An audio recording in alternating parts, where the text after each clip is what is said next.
Something about the Drake Corsair doesn't make sense. The more time I spend with it, the more I wonder, was it built wrong? The Drake Interplanetary Corsair, a long-range exploration ship. That's the pitch. But when you walk through it, it doesn't look like one. No medical support.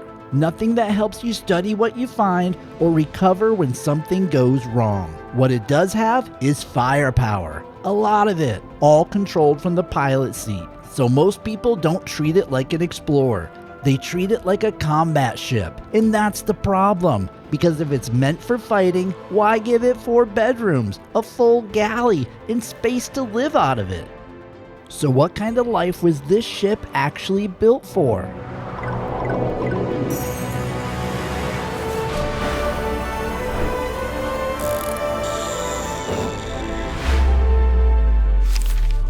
Hi, I'm Dusty Star. Today we're taking a close, honest look at the Drake Corsair. It's sold as a long-range explorer, but used like a gunship. So we're doing this the factory service manual way. We'll break it down, upgrade it, and put it to the test to find out what this ship was actually built for. And by the end, we'll see if the Corsair earns a spot in my hangar. Here's the Corsair. Drake calls it a long-range exploration ship built for crews willing to operate beyond support. But once you look at the layout, everything centers on the pilot. Firepower, visibility, control. The rest of the ship falls behind that. The crew spaces are there, but the ship doesn't rely on them. Rear cargo access, long ramp, shallow angle. Feels like it's set up to make vehicle access easy, not just loading freight. We're going to use that later in a way this ship isn't really built for.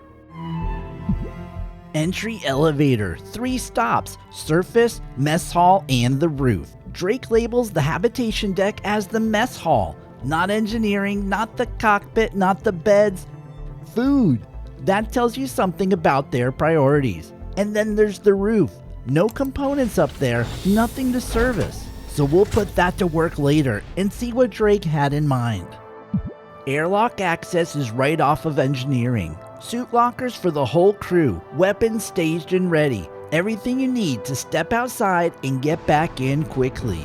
But it's not just an exit. We're going to use this position later for something it probably wasn't designed for. Wing-mounted missile racks, 8 size 3s right on the surface. This is how the Corsair opens up a fight, as long as those wings are still there. We'll come back to that later in the combat test. Front and rear turrets, both tied to the same co-pilot position. Front and wing hardpoints, 2 size 4s, 2 size 5s, all pilot controlled. This is where the Corsair gets its reputation, and why people treat it like a gunship. We're gonna push this setup later, and it doesn't go the way you'd expect. Side turrets, crew positions, covering angles the pilot can't. But they're not carrying the fight, they're just filling in around it.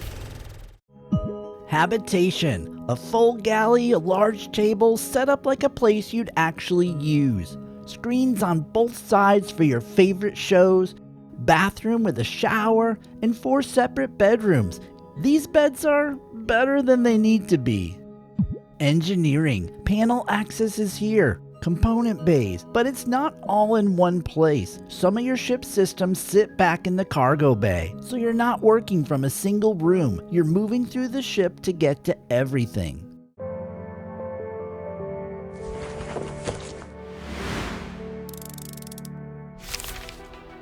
Before changing anything, it's worth looking at what Drake actually ships with the Corsair. Every major system comes in at civilian grade C. And that tells you something.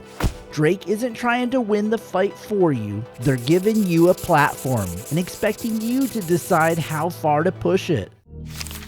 Each card breaks a component down into simple trade-offs. Each row is a stat. More pips means more of that behavior. Those pips are calculated by comparing components of the same type and size. So a size 2 power plant is only being measured against other size 2 power plants. It's always apples to apples. There's no best component here. Your job is deciding which stats matter for the job you're doing.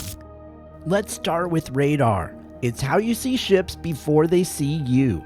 And it's how you find resources out there. The stock unit gets the job done, but once you look at the cards, it's clear where it falls short. Limited range, lower durability. So we step up.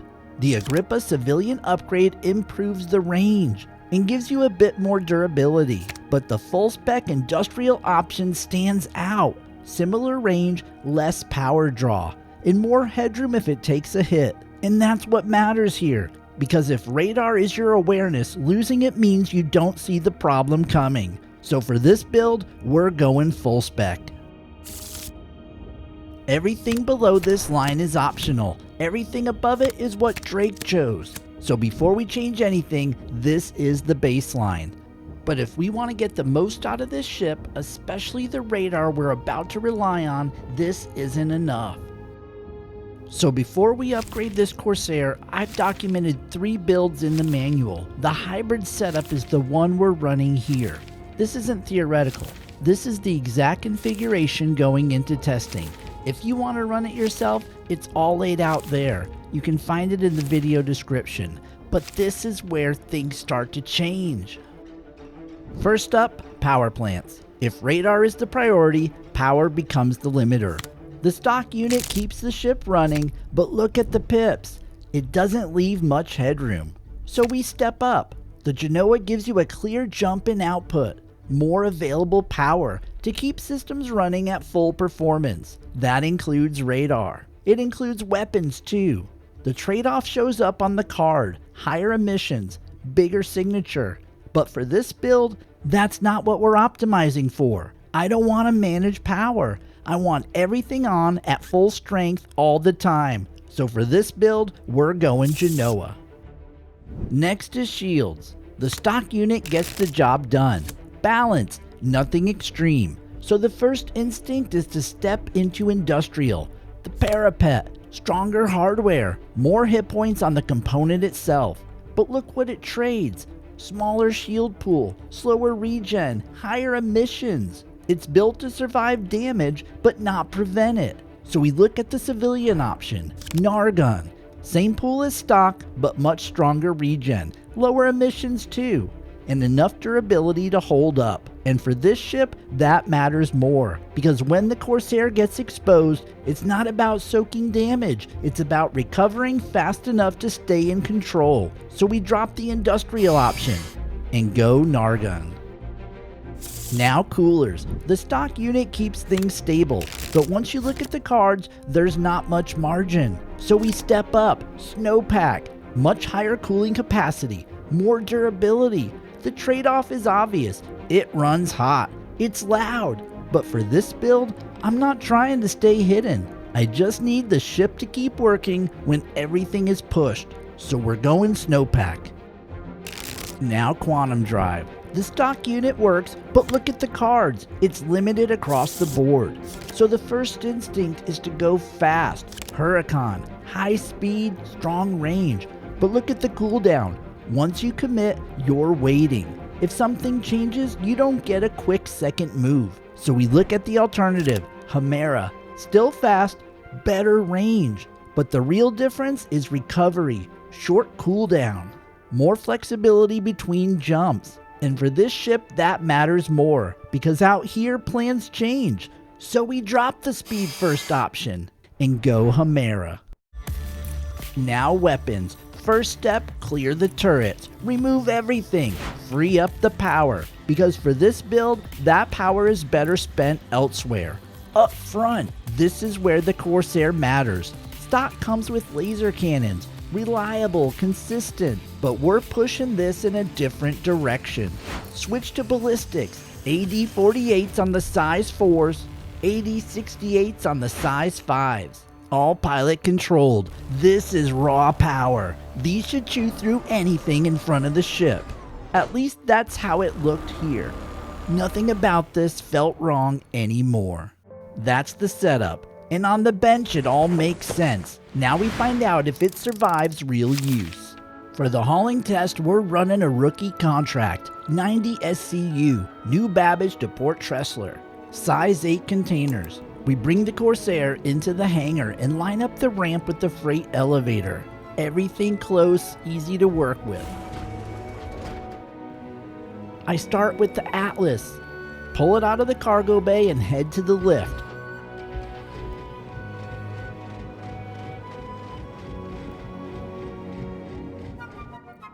Bring up the first load. But right away, there's a problem. From inside the Atlas, the box sits right in front of you.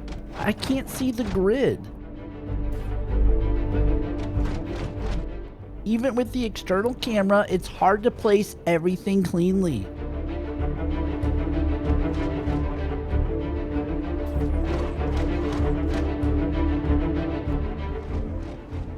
So after a few attempts, I stop fighting it.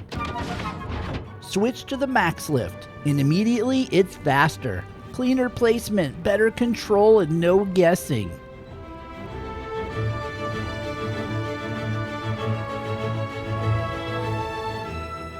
We load what fits, 8 of the size 8s and 1 size 2. That's the limit. Close it up and head to Tressler.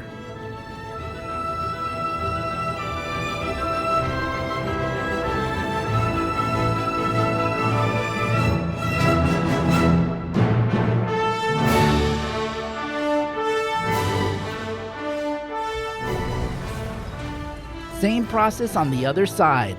Line up with the lift, send the cargo down.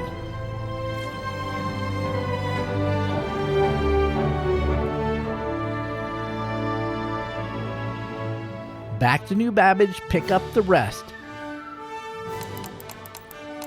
And finish the run. Overall, the job itself is easy, but how you load the ship makes all the difference.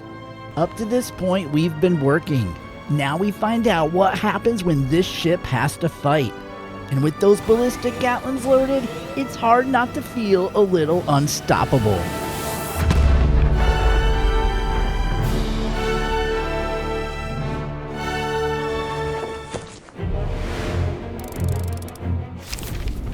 We start with Gilly's Combat Gauntlet Scenario 2, Light Fighters, 2 Mustangs and an Arrow. First pass, the Gatlins hit, and they just come apart. No setup, no trading, just gone. Another one lines up, same thing. At this point, you don't even need to think about it. You just point the nose and hold the trigger. So we move up. Scenario 4, Stealth Ships. This is where it usually falls apart. The Razors don't stay on screen. They flicker in, then vanish. So we push everything into radar and go in. And this time, they don't disappear. They stay locked. And once they stay, it's over. You don't chase them, you don't hunt. You just delete them. One after another.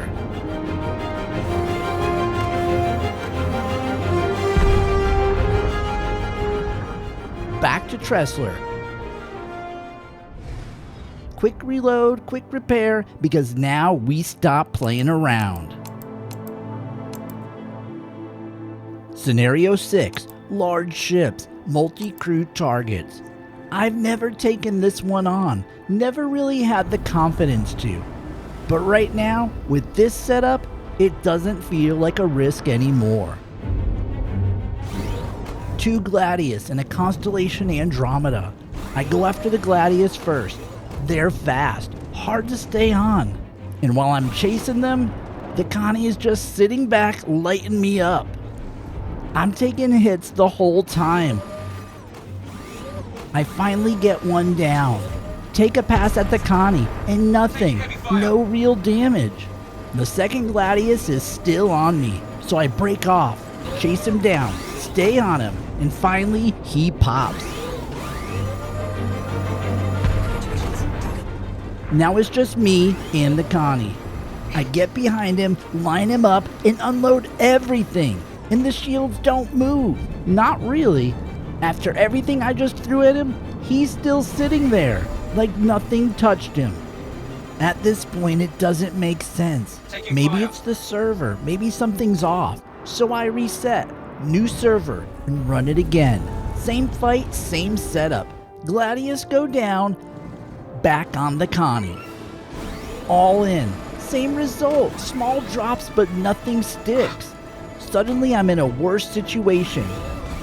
Trying to reposition on the Connie and the Corsair just won't turn fast enough. I drift wide, clip an asteroid, and both wings go at once. My missiles, my wing hardpoints, and my engines go with them. I've got nothing, no control, no way to move, and the Connie just finishes it. That's when it clicks. This setup works right up to the point where it doesn't. And here, it doesn't. And for the first time, I couldn't tell if it was the ship or the way I was using it. So we go back, Lorville, rip the weapons out, start over, attrition, size 4s and 5s. Let's try this again. Back to the fight.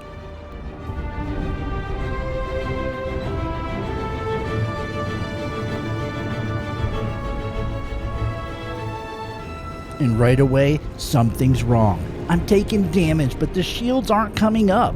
They've got power, but they're not there. So now it's different. No safety net. I stay on him. I keep moving and stay out of the line of fire. And finally, he breaks. Mission complete. I head back to engineering and check the panel.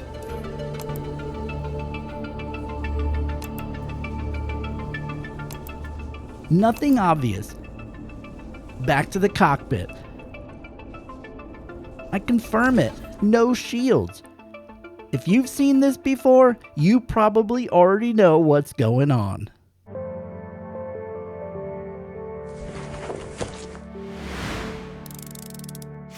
After the combat test, I stop trying to fight the ship and start using it differently. We take a contract on the surface, bunker mission. Fly in low and set down close. Ramp comes down, and this is where things change. The Corsair doesn't give you a medbed, so you bring your own, the Ursa Medivac. It fits just barely, but it fits. Roll it out, drive up to the bunker, set the spawn point. Right here, now the risk changes. I head inside, down the elevator. I make contact, and this time it doesn't go clean. I go down. And instead of waking up in a hospital, I'm right back here.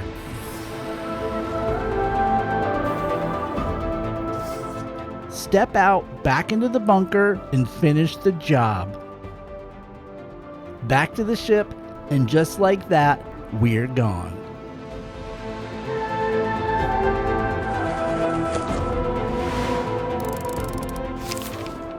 After everything, the fighting, the questions, and the things that didn't make sense, I stopped trying to fit the Corsair into a role and started asking something simpler. What happens if you stop going back? Because the answer wasn't out there in space, it was down here. This is where the Corsair starts to make sense. Not as a ship you operate from a station, but as one you operate away from it. Everything you need comes with you, or you figure it out when you get there. Out here, you start noticing different things. Not targets or threats, just what's around you. What grows here, what you can take with you. And once you bring it back, the ship starts to change.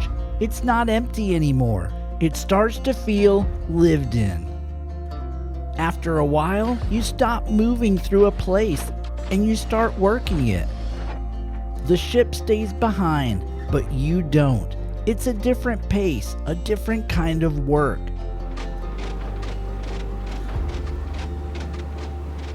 You're not hauling anything, you're pulling it straight out of the ground. And everything you need is still right there, waiting for you to come back.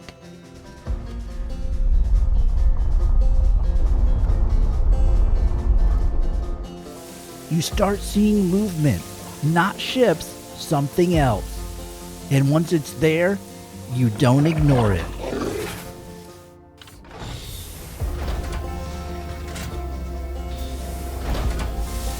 You take the high ground.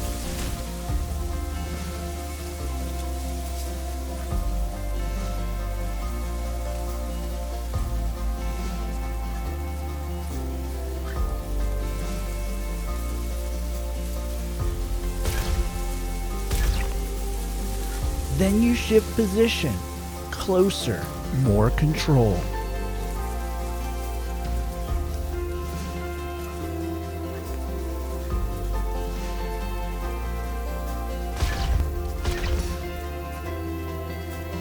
And this is where it all comes together.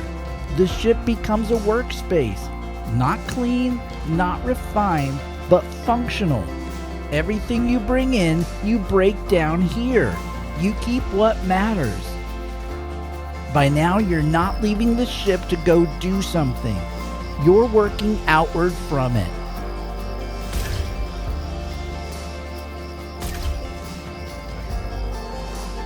The ramp becomes a platform. The bay becomes storage. The ship becomes the center of everything. And eventually, you get tired, cold, hungry. And that's when this matters most. Not the weapons, not the cargo, not even how long you can stay out here. This, a place to sit, to eat, to recover. That's when it finally clicked for me. The Corsair isn't built wrong. It expects you to bring what it doesn't provide. No built-in support for any of this. So you make the space work. And once you do, it stops feeling incomplete and starts making sense. Not as a ship with a clear role, but as one that doesn't need one. Because it's not built for a job. It's built for people who don't plan on coming back. People who take what they need with them and figure out the rest along the way. I don't think the Corsair earns a spot in your hangar the usual way. I think you choose it because you already know what you want from it. It was never built wrong. I was just asking the wrong question. Some ships take you somewhere. The Corsair lets you stay.